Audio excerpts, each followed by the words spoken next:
So, what's up mga kagulong? Nandito na naman po tayo sa panibagong video na gagawin natin ngayon. So, matagal-tagal rin tayong hindi nakapag-upload ngayon. Gagawin po natin ngayon is mag-i-install tayo ng mini driving light dito sa Raider 150 para maging maliwanag yung kanyang gabi. So guys, at tara, simulan na natin ang ating pag-i-install ng mini driving light. So keep on watching and subaybayan nyo tong video to. Salamat and keep on watching.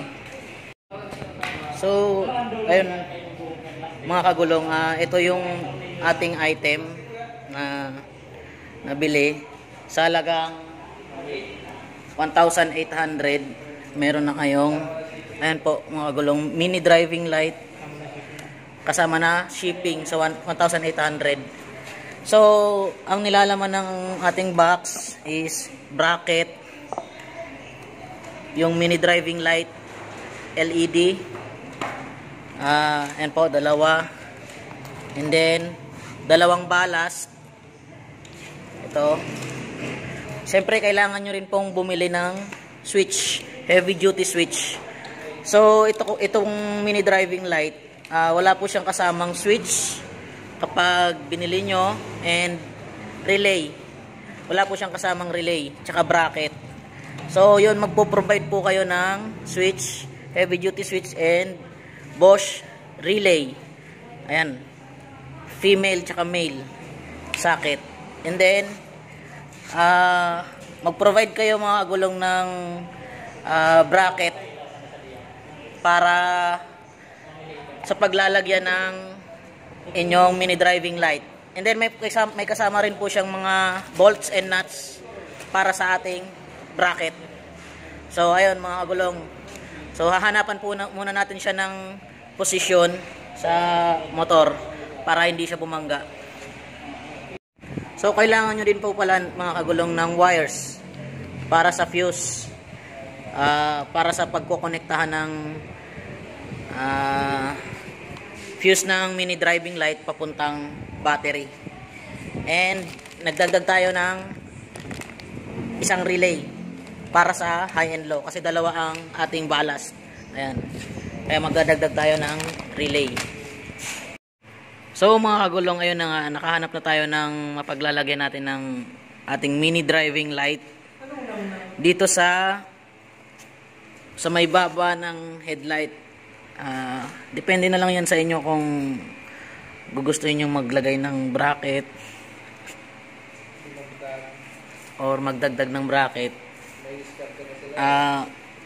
Kasi sa akin ito yung the best na napaglagyan ko ng ng mini driving light. So bala na kayo sa diskarte nyo kung paano nyo ipoposisyon yung mini driving light nyo or kung paano nyo lalagyan ng bracket. So ayun, nakakabit na rin natin yung ating mga wirings, mga wires. Punta tayo dito sa relay. Yung mini driving light natin is nilagyan natin ng dalawang relay for high and low. Naglagay rin po tayo ng fuse sa ating mini driving light. So dito ko po pinadaan yung mga wire. Dito po natin pinadaan yung mga wire sa ilalim ng, dito po sa may flarings. Ayan mga kagulong. So mamaya ipapakita ko sa inyo kung ano yung wiring diagram nitong mini driving light para maintindihan nyo rin. Pinakita ko lang po kung paano namin in-install tong wirings ng mini driving light. So ayan, magmula sa battery, nagdugtong kami ng mga wires. Ayan, papunta sa dalawang relay. Ayan, galing dun sa after ignition. Dito po sa after ignition is hanapin nyo po yung kulay orange na wire sa socket ng cylinder ignition. And then, sa switch naman, kailangan yung dalawa. Ito, sa high and low, yung switch. And then, hahanapin nyo yung connection papuntang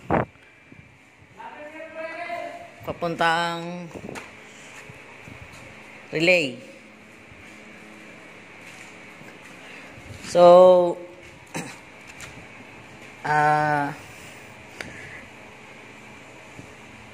iti-tape ko na lang po tong mga to, and then titesting natin mamaya kung okay ba siya, kung gumagana ba or may problema.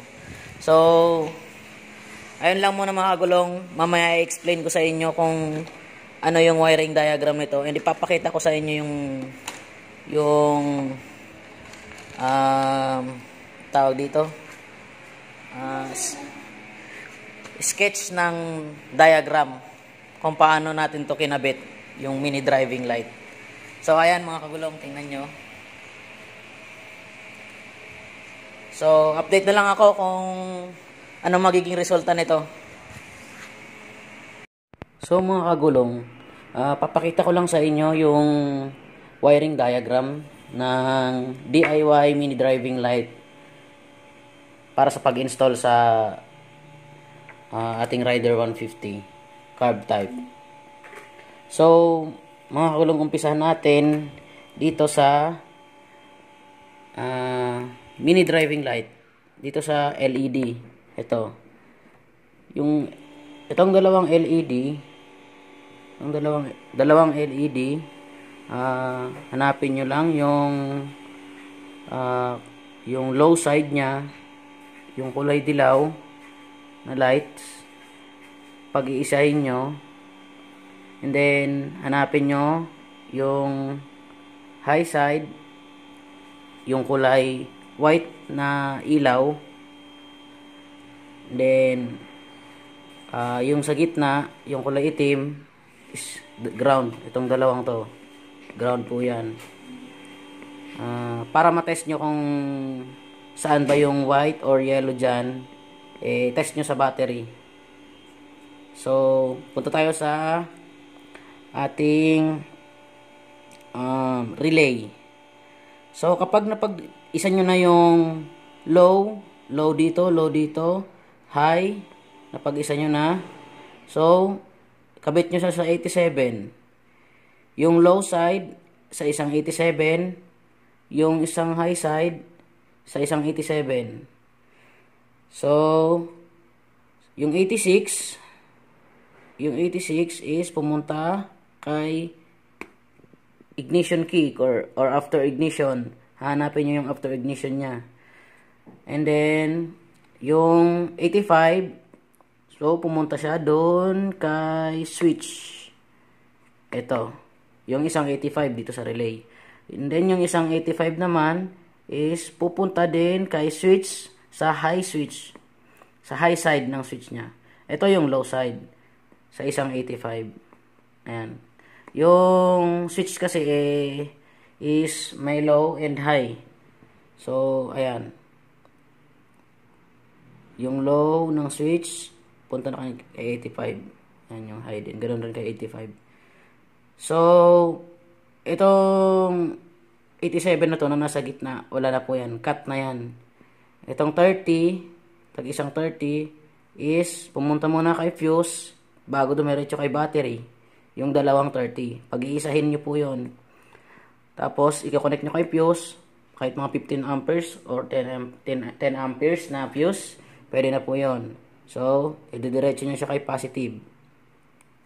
So dito naman tayo kay momentary switch for passing. Ito po yung kapag mag-overtake kayo is pipindutin nyo po siya for passing. Ayan po, momentary switch for passing. So kukuha kayo dito kay high side sa switch, papunta dito. Then yung isang connector is ground. So, ayun mga kagulong, sana naiintindihan nyo yung ating wiring diagram at sana may matutunan kayo sa ating pagdi-DIY mini driving light wiring diagram for Rider 150 carb. So, ayun.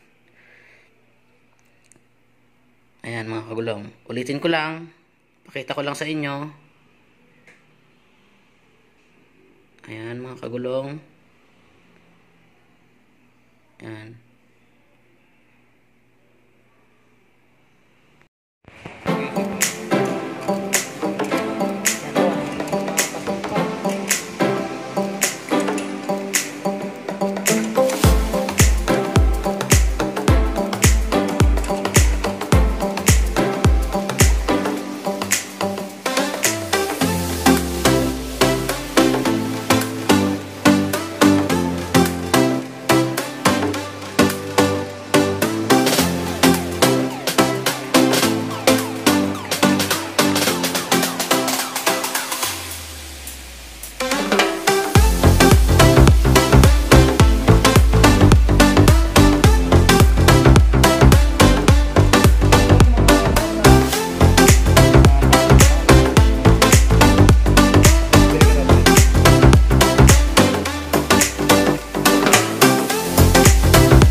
Ay, mura ini. Susah LTO.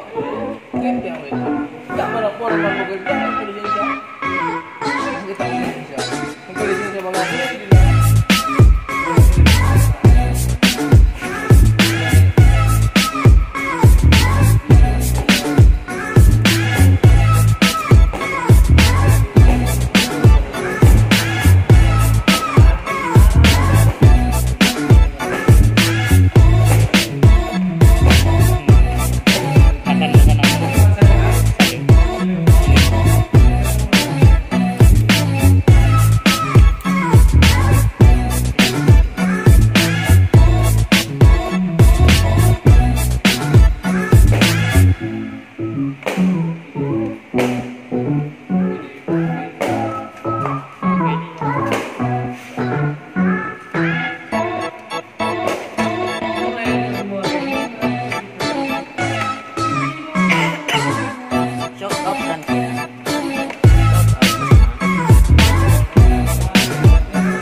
Biernis na.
kagulong, tapos na natin i-install ang ating mini driving light.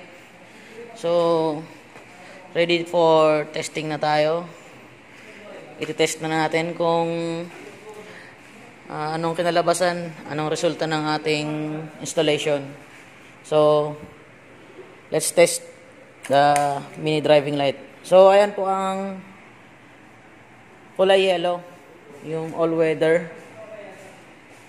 So, kapag in-on ko po ito, yan po yung high beam niya. Kulay white. Yan. Kita niyo naman, maliwanag siya. So, yun nga mga kagulong, kaya nang sabi ko kanina, dalawang switch siya para sa high and low. So, ito, pag in-on nyo to, ayan yung low beam. お前はもう死んでいる。何? Low beam. And then, ito, kapag in-on nyo to, yan yung high beam. Ayan po mga kagulong. Yan yung high beam. So, try natin paandarin. Testingin natin kung wala namang shortage. Ayan, medyo nalobat lang nga po mga kagulong. Kailangan natin i-kickstart.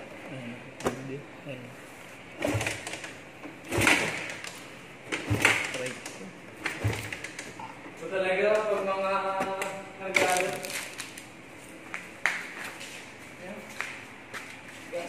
Kailangan lang natin i-kickstart ng saglit mga kagulong.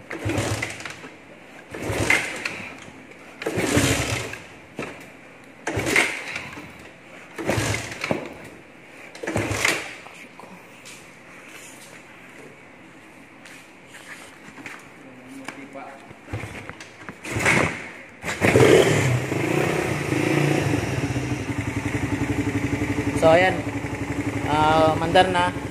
Testingin ulit natin yung low beam. Ayan mga kagulong, kita nyo naman. Test natin yung high beam. Ayan mga kagulong, yan yung high beam, low beam, high. Test natin headlight. Ayan yung headlight.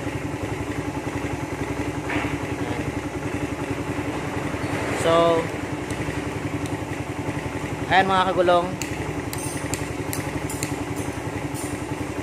So, successful ang ating installation. So, successful ang ating installation sa ating mini driving light. So, sana may natutunan kayo sa aming video, sa video ginawa ko. And, sana huwag niyong kalimutang like, comment, and subscribe to my YouTube channel, Yano Moto and Auto Vlog.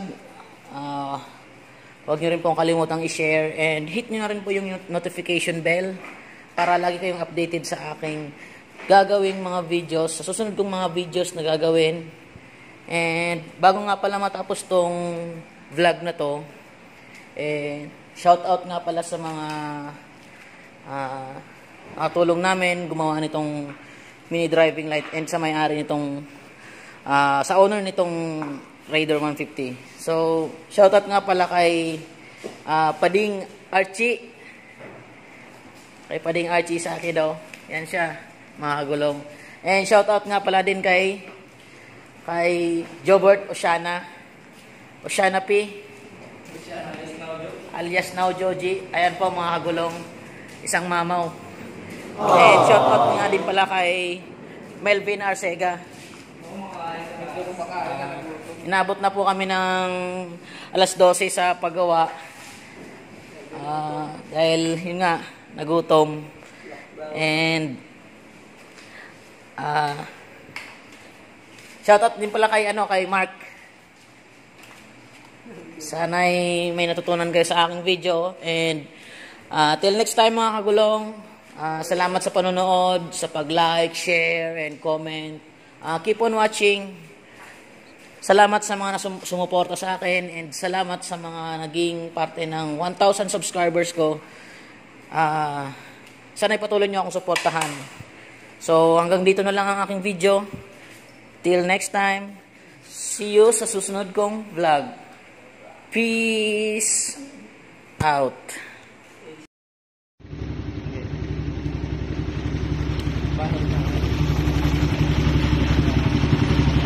Siyempre para